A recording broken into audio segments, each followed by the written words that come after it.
Big boss से निकलने के बाद इवन आप सिद्धि विनायक मंदिर गए पहली बात, और हम दोनों में एक कॉमन चीज बताए क्या है, मैं कोई भी काम करने हम दोनों सुंदर हैं।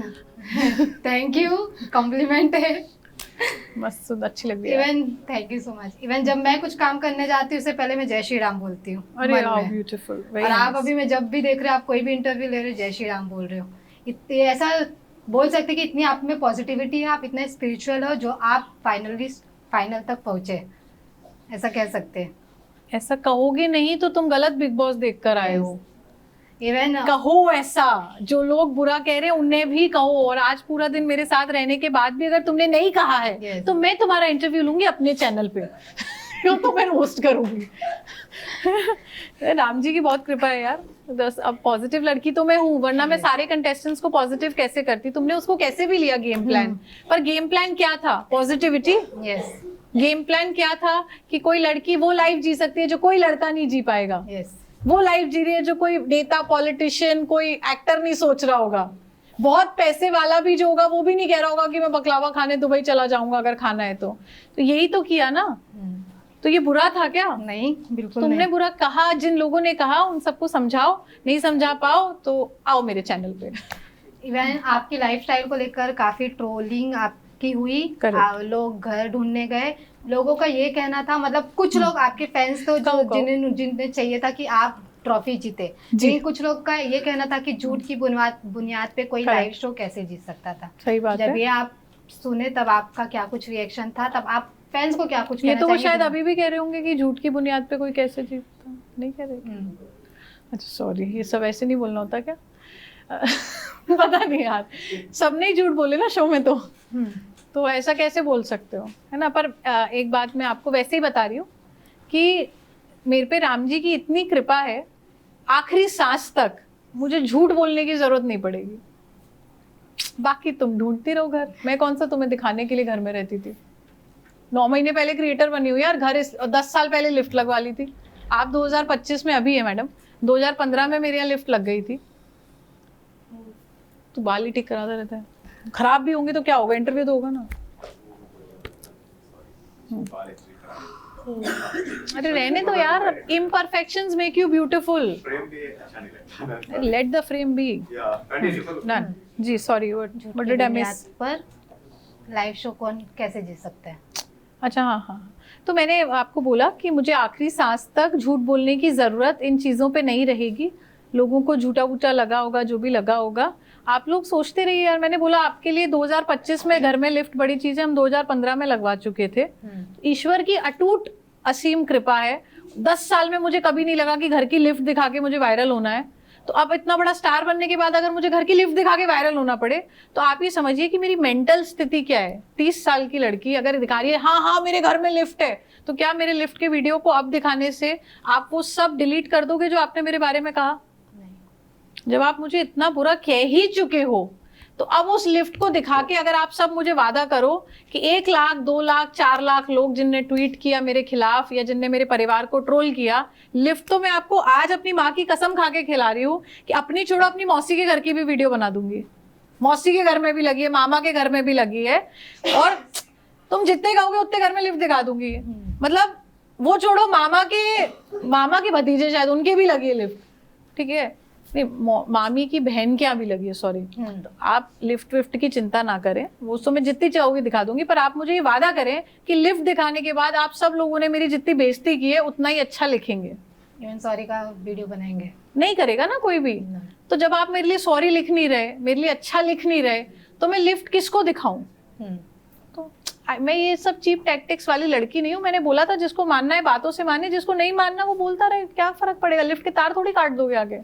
इवन जब आपने कहा मैं साड़ी पहनती हूँ, मतलब मैं ऐसे ट्रेडिशनल कपड़े पहनती हूँ, मैं रात को कभी घर के बाहर नहीं निकली हूँ, मैं रात को तो लोगों ने वीडियोस बनाए, आपके जो पुराने वीडियोस थे, आउट ऑफ कंट्री घूमने गए थे शायद अपने फ्रेंड्स के साथ, वो लोगों ने काफी, वो वीडियो को काफी हाइप मिला, लोग उसको लेकर काफी ट्रोलिंग की, आपके कपड़े को लेकर ट्रोलिंग किए। अरे ये तो तानिया मित्तल तो आउट ऑफ कंट्री गई थी, अरे तानिया मित्तल तो इधर थी, अरे इधर थी। देखिए इस चीज को मैंने बहुत ज्यादा एक्सप्लेन नहीं किया, पर क्योंकि अब आप पूछ रहे हो, मेरी मजबूरी है, मैं कर देती हूँ। मैं बहुत एक्सप्लेनेशन टाइप लड़की नहीं हूँ। मैंने बोला मैं रात को घर के बाहर नहीं निकली, है ना, तो जब मैं घर पे होती हूँ तब नहीं निकली। इसको समझो। जब आपके मम्मी पापा होते हैं घर पे तो आप क्या करती हो? 10 बजे दारू पी के लड़कों के साथ घर में एंट्री लेती हो, या 12 बजे काम करके आती हो, पापा I am coming home, open the door, mummy अपनी नींद खराब करो, चाबी लेके दरवाजा खोल दो। जब तक मैं घर में रहती हूँ, ग्वालियर में रहती हूँ, तब तक मैं रात को बाहर नहीं निकलती। कोशिश करती हूँ अपने भाइयों, मम्मी पापा, मतलब मैक्स में बाहर निकली हूँ तो नानी क्या रही हूँ। आप ग्वालियर का 30 इयर्स का कोई वीडियो बता दो कि तान्या इस कैफे, वहां पे काफी खुल गए हैं, स्टारबक्स वारबक्स काफी कुछ है, आप किसी से भी जाकर पर्सनली पूछो कि आपने तान्या मित्तल को देखा है पब्लिकली कॉफी कैफे डे में किसी लड़के के साथ, आप एक वीडियो निकाल के तो लाओ। जो मैंने नहीं किया वो नहीं किया। जब तक मैं घर पे होती हूँ, मेरे माता पिता हैं घर में, मैं आपको घर पे मिलूंगी एक टाइम के दायरे के अंदर। बाहर अगर मैं हूं तो बाहर में गई छुट्टी के लिए हूं, तो छुट्टी में जाकर होटल के पैसे खर्च करके दुबई का 1 लाख का टिकट लेकर बिजनेस क्लास क्यों ले रहा है आदमी? बस से चला जाए अगर उसको बाहर नहीं घूमना तो आदमी इतना पैसा खर्च कर रहा है तो बाहर घूमने ही तो जा रहा है ना। तो जब घूमने जाओगे तब भी बाहर नहीं निकलोगे रात को। आप लोग अपने सवालों के जवाब अपने सवालों में ही ढूंढ लो यार। ये सब बहुत छोटी चीजें हमारे क्वेश्चन नहीं है, मतलब जो आपके फैंस थे, जो लोग बिग बॉस फैन नहीं थे, यस, जो बिग बॉस देख रहे थे, उनका ये सब कहना था। वो लोगों ने वीडियोस बनाए, अगर आप बाहर आके मेरे देखे होंगे। साथ ये बातें मेरे पास आ रही है। yes. आपका नाम भूल गई। साक्षी शर्मा। साक्षी मैं आपको बोल रही हूँ ना साक्षी, मुझे अच्छा नहीं लग रहा ये सब एक्सप्लेन करने में, है ना। मेरे लिए बहुत छोटे सवाल है साक्षी। मैं अगर दुबई घूमने जाने के लिए पैसे खर्च करूंगी या वृंदावन जाऊंगी तो एक दिन आप होटल में रुकते हो, सस्ता कमरा भी आप लेते हो तो आई थिंक 12-13 हज़ार रुपए का आता है ना, मतलब 10,000 2,000 1,000 रुपए का आता है। पेट्रोल डीजल खर्च होता है, आप देख रहे हैं मेरे साथ बहुत सारा स्टाफ चलता है, तो पर डे का कहीं भी जाने का कॉस्ट मिनिमम मुझे 20-25 हज़ार रुपए आता है। इतने लोग खाना खाएंगे, सब करेंगे हम आराम से। मिनिमम कह रही हूँ मैं आपको, 6 आदमी खाएगा। तो अगर मैं 3 दिन की ट्रिप पे 70-75 हज़ार खर्च कर रही हूँ तो मैं होटल में सोने जाऊं? बिल्कुल नहीं। बाहर जा रही हूँ तो घूमने दो ना यार। yes. घर में हूँ तो मर्यादा है। माता पिता जब तक घर में, आप बता दो अगर 6 बजे हो सकता है, मैं तो दिन में भी नहीं निकलूंगी। मम्मी पापा को अच्छा नहीं लगे, मम्मी को पूछ के निकलती हूँ जितना करती हूँ। काफी आओ यार घर आओ, ये सब मत पूछो। इवन अमाल मलिक जिनके साथ आपकी बॉन्डिंग काफी अच्छी थी, कहीं ना कहीं स्टार्टिंग में आपका उनके साथ लव एंगल देखा गया, लेकिन सब बाद में नॉर्मलाइज हो गया। लेकिन जिस प्रकार अमाल मलिक बिग बॉस के घर में थे, लोगों का कहना था कि उनको एविक्ट हो जाना चाहिए उनके बिहेवियर की वजह से। बिग बॉस क्योंकि वो अमाल मलिक है, वो मतलब उनके फेम ऑलरेडी पहले से, इसलिए बिग बॉस शायद उनको झेल रहे थे। आपका क्या इस पे ओपिनियन है? और जिस प्रकार उन्होंने शब्द यूज किए थे लोगों के लिए। देखिए अमाल ने मेरे लिए भी बहुत कुछ बोला है, कुत्ता बना दूंगा सुना भी, और उसके बाद अमाल ने मुझे गाली भी दी है जो शायद नहीं आई। तो हम इस बारे में तो बात ही ना करें कि अमाल ने क्या क्या किया है नहीं किया है। पर बिग बॉस हम सबसे बड़े हैं, he is a star maker. सड़क से उठा के स्टार बनाने की ताकत उस शो में है ना। मैं भी तो एक छोटी सी क्रिएटर थी ना, वहां तो 20-20 साल पुराने एक्टर आए हैं। अमाल ने सोच ना सके वगैरह गाने वाने बनाए, उसने बताया मुझे, तो ये तो बहुत बड़ा आदमी ऑलरेडी है यहाँ पर। कॉन्सर्ट करता है, सब करता है। कबीर सिंह में भी गाना है उसका, उसने मेरी तो बहुत अच्छी फ्रेंडशिप थी, तो मुझे पता है कि उसने कौन कौन से टी सीरीज में, उसके 100 से प्लस सॉन्ग्स हैं और 120 और समथिंग सॉन्ग्स उसके टी सीरीज में है। मुझे सब याद रहता है ना। तो इतना टैलेंटेड म्यूजिशियन है, इतना बड़ा आदमी है वो ऑलरेडी बाहर। तो बिग बॉस के लिए वो जब सबको लाते हैं, एक सा टास्क, एक सा राशन, घर में सबको सिमिलर ट्रीटमेंट, एंडेमॉल चैनल जियो टीम, मुझे नहीं लगता वो किसी के साथ पार्शियलिटी करती है। सबको उनके हिस्से का न्याय मिला घर में, सबके साथ हुआ जो होना था, नहीं होना था। अमाल ने थोड़ा सा ज्यादा किया चीजों को, बट उसको निकाला इसलिए नहीं किया क्योंकि वो ये भी समझ रहे थे कि ये उसका एक नेचर भी है। तो जब ला रहे होंगे तब भी पता होगा ना। तो हर चीज को बैलेंस करके चलना पड़ता है, हर आदमी को सेम ट्रीटमेंट आप नहीं दे सकते। तो उन्होंने किया and I think it's been a fabulous show. Amaal के बिना क्या आपको मजा आता? इवन जो भी कंटेस्टेंट थे उनके बिना नहीं मजा आता। एवरीबॉडी इज डन वेल यार, अमाल इज डन सुपर्ब। इवन लोगों का कहना था आप ब्लैक मैजिक करते, मेरा कहना है कि अगर आप ब्लैक मैजिक करते तो शायद ट्रॉफी आपके हाथ में होती। नहीं ब्लैक मैजिक तो करना चाहिए, मुझे समझ में आ रहा है जब आप सब पूछ रहे हो तो। अब कोई बात नहीं, लास्ट ना, लेटर आस्क इट्स ओके। तो ब्लैक मैजिक वगैरह मैंने बोला, अभी थोड़ा गलत है ये बात बोल के कि ब्लैक मैजिक वगैरह जो है मेरी मम्मी ने नहीं सिखाया है। मैं एक 12th पास लड़की हूँ। जो भी सिखाया मुझे, इंग्लिश, हिंदी, आपसे बात करना, बिग बॉस में राम राम करना, भजन, सब कुछ मेरी माँ ने सिखाया है, तो ये जो नहीं सिखाया ये गलती मैडम मम्मी की है। अभी मैं जा रही हूँ ग्वालियर, लड़ाई करूंगी मैं। ये ब्लैक मैजिक क्यों नहीं सिखाया, कुछ छोड़ा क्यों यार, जब इतना सब बोल रहे हैं तो सिखा देती। हो सकता है कुछ मजेदार चीज हो, ऐसे धूम टाइप, तो करेंगे, देखेंगे, अगर सीख पाए तो सीखेंगे। जब इतने लोग कह रहे हैं तो कुछ बहुत शानदार चीज होनी चाहिए ब्लैक मैजिक, खतरनाक नहीं निकलनी चाहिए।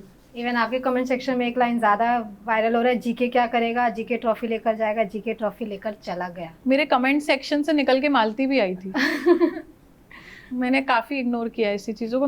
यार वो थोड़ा सा साइको पीस नहीं होते कि वो जैसे अर्जुन को मछली की आंख दिखती थी, मेरे को सिर्फ अपनी तारीफ दिखती है। वो बुराई वाले कमेंट पढ़े नहीं, ये सब आप बता रहे हो। अपन कमेंट्स, मैं मालती की तरफ ध्यान नहीं दिया, वो कमेंट सेक्शन से निकली थी, तो ये क्या चीज है। रखो अपने कमेंट अपने पास। इवन आपके साड़ी, आपके जो घाघरा थे बिग बॉस में काफी चर्चित थे। Out of the context question मैं पूछना चाहूंगी, प्लीज बेटा, अगर आपका कोई एक साड़ी मतलब काफी वायरल हुआ था, लड़कियों को काफी पसंद आया था आपका साड़ी, कौन सा? कोई भी साड़ी, आप जो भी सारे ही आए होंगे ना। यस यस, फिर ठीक है। तो फिर अगर कोई एक साड़ी आपको ऑक्शन में देना हो, कौन सी साड़ी दोगे, कौन से कलर की थी, वही बता सकते हो, और कितना रुपए का? सुरभि ना? सुरभि। नाम क्या आपका? साक्षी। साक्षी शर्मा, ब्राह्मण। हाँ यार अच्छा लग रहा है। साक्षी, एक साड़ी क्यों ऑक्शन करेंगे? 5 साल के कपड़े ऑक्शन करवा दो, रिपीट तो मैं करती नहीं। यस, एक आध साड़ी ऑक्शन है, वो वैसे भी बहुत जगह लेनी पड़ती है। मेरा भाई बहुत परेशान हो जाता है, इसलिए लोग कंफ्यूज भी हो रहे हैं। 2500 स्क्वायर फीट, 10,000 स्क्वायर फीट। मेरे से भी गलती हो गई, मैं बता नहीं पाई अलग अलग जगह कहाँ साड़ियाँ रखी है। मैं उसको क्लैरिफाई नहीं किया, फिर मुझे बहुत छोटा सा महसूस होता है कि नहीं ये एक हमारे घर में जगह है, ये हमारे यहाँ पे जगह है, ये तुम आके नापो यार। इंची टेप से मेरा क्या जा रहा है? मेरी सब जगह बहुत साड़ियाँ हैं, भगवान की बहुत कृपा है, और हमारे ईश्वर की कृपा है कि आप एक साड़ी छोड़िए 5 साल की साड़ियाँ ऑक्शन करा सकते हैं, क्योंकि रिपीट ज्यादा नहीं की है। कुछ साड़ियाँ हैं जिनमें मैं कुछ मंदिरों के दर्शन किए हैं, तो उसमें मुझे ऐसा लगता है कि ईश्वर का आशीर्वाद है। कुछ साड़ियाँ हैं जो मैंने अपने फादर के साथ, मदर के साथ पहनी है, या अम्मू और जैसे रोया तो उसका रुमाल बांधा था ना मैंने, तो कुछ साड़ियों में मेरा इमोशन है। वही 20 साड़ी होंगी जो मैं रिपीट करती हूँ कभी एक आध बार साल में। बाकी की 5 साल की मैं अम्मू से बात करती हूँ, पूरी ऑक्शन करवा देंगे, रेट जो चाहे आप लगा लो। पैसे का लालच कभी नहीं था। बिग बॉस की सबसे बुरी चीज जो आपको सबसे बुरी लगी, और सबसे अच्छी चीज हो आप कभी नहीं भूलेंगे? कैसे भूलूं यार ये सब। मुझे बुरी चीज मैं कुछ भी नहीं कहना चाहती, क्योंकि कोई एक चीज को बुरा कहने का मतलब है बाकी सारी बुरी चीजों को छोटा महसूस कराना। टॉप क्लास बुरा हुआ है। सब बुरा एक समान, सारा बुरा सबके साथ। I give a dam. मैं सारा बुरा भूल जाना चाहती हूँ। एक अच्छी चीज मेरे साथ शो में हुई, वो था दी सलमान खान। सपना पूरा हो गया, बाकी क्या फर्क पड़ता है। इवन आज मैं सलमान खान सर को देख कर आ रही हूँ एक इवेंट के दौरान। मैडम मैंने क्या बोला, एक चीज बहुत अच्छी हुई, सलमान सर ने मेरा नाम लिया, किसी भी वजह से लिया, बार बार लिया। कितने लोगों को इस जन्म में ये नसीब मिलेगा?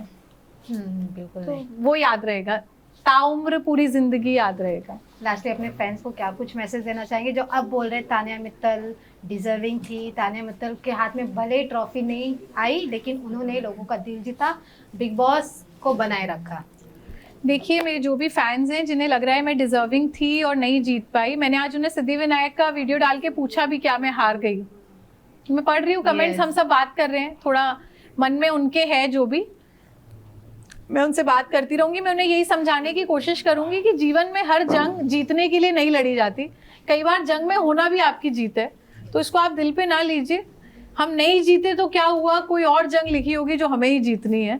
तो there is, you cannot compare the sun and the moon, they have a different time to rise, they rise when it's their time। तो जब मेरा वक्त आएगा विनर होने का तो मैं कहीं ना कहीं जीत जाऊंगी। आप परेशान ना हो, मैं कोशिश करूंगी आपके लिए कुछ जीत के लाऊं, क्योंकि आप लोग दुखी हो रहे हैं, मुझे बुरा लग रहा है। क्यों दुखी हो रहे भाई? मैं घर जा रही हूँ, मम्मी मिलने वाली है, चूल्हे में जान दो सब कुछ। इवन एक लास्ट क्वेश्चन पूछना चाहूंगी जो कि पर्सनली मुझे भी काफी हर्ट किया था। जिस प्रकार आपके मम्मी पापा ने भी एक स्टेटमेंट जारी किया था, मतलब उन्होंने कहा था कि आपको जिस प्रकार ट्रोलिंग किया जा रहा है, जिस प्रकार बोला जा रहा है, अब वो कैसे हैं जब आप उनसे घर से निकलने के बाद मिले, उनकी मानसिक स्थिति कैसी है, उन्होंने कितना, कब आए मम्मी पापा स्टेटमेंट देने? अब मतलब तुम किसकी मम्मी का वीडियो निकाल के लाई? मेरा नहीं था एक स्टेटमेंट। तुम घर आओ, मेरे मम्मी पापा पार्टी कर रहे होंगे, दुबई का बकलावा खा रहे होंगे मेरे पीछे से, तो ये सब चीजें आप ना सोचें कि मेरी फैमिली इन सब चीजों से हिलेगी। वो बहुत स्ट्रांगली रूटेड लोग हैं, उन्हें तो हंसी आ रही होगी सोच के कि लिफ्ट पे लड़ रहे हैं, तो वो सोच होंगे ये भी नहीं जवाब देगी, वो मेरे को भी जानते हैं मैं भी साइको केस हूँ। तो सब बहुत मजेदार फैमिली है मेरी। बस वो मेरे लिए बहुत दुखी है जो मेरे साथ हुआ। तो मैं अभी ज्यादा बात नहीं कर रही हूँ, क्योंकि मैं बात कर रही हूँ मेरा रोना आ रहा है, मैं थोड़ा ट्रॉमेटाइज्ड हूँ। मैं इसलिए बॉम्बे रुकी हूँ 3-4 दिन अपने आप को नॉर्मल करके, फिर सबसे मिलूंगी। आप लोग को सेल्फी भेजूंगी। सब लोग को लग रहा है कि मैंने अपनी मम्मी छुपा ली परिवार का सच बताने के लिए, but I think it's time when I go home the first thing you will see is a selfie with my mother. और मैं आपको कुछ दिखाने में इंटरेस्टेड हूँ नहीं। Thank you so much Tania ji, and congratulations and all the best for your future upcoming. Thank you ji. जय श्री राम। जय श्री राम।